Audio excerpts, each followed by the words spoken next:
U ovom tutorialu ću vam pokazati na koji način možete dodati više audija za jedan video snimak ili ukloniti suvišne ukoliko video već sadrži više, a želite da zadržite određene ili određeni. Za potrebe ovog tutoriala koristit ćemo VirtualDub mod.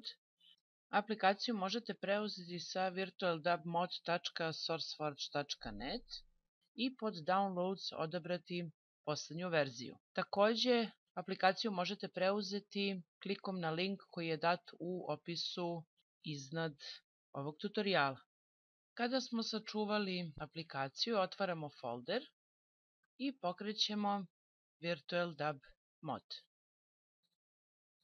Prvo što bih želela da vam pokažem je da pokretanjem filma, a ovom prilikom to je u GOM playeru,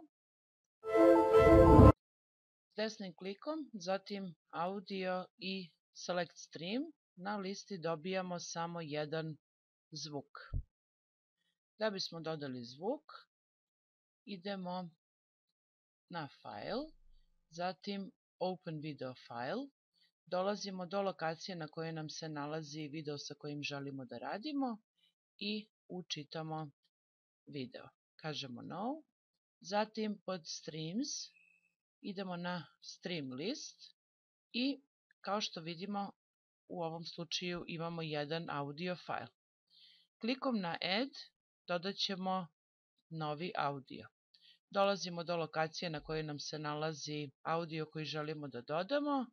Pod supported formats dobijamo listu podržanih formata zvuka i kliknemo na audio file.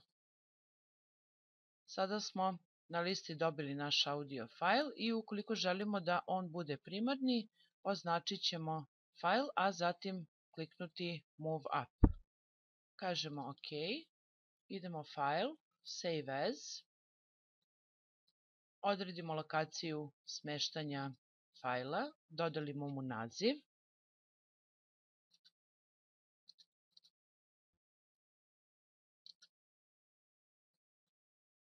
i pod Video Mode odabiremo Direct Stream Copy kako bi zadržali originalni kvalitet snimka bez rekompresije i kažemo Save.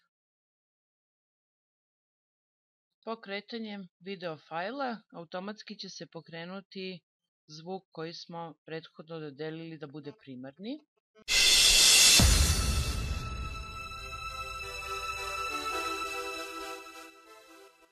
I sada kada odemo desni klik, audio i select stream, primetit ćemo da smo dobili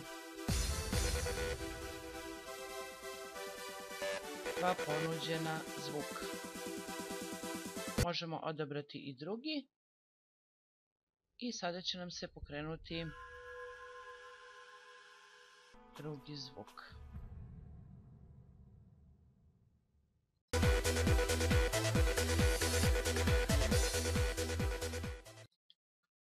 Kada želimo da ostavimo samo jedan audio, postupak je vrlo sličan prethodnom.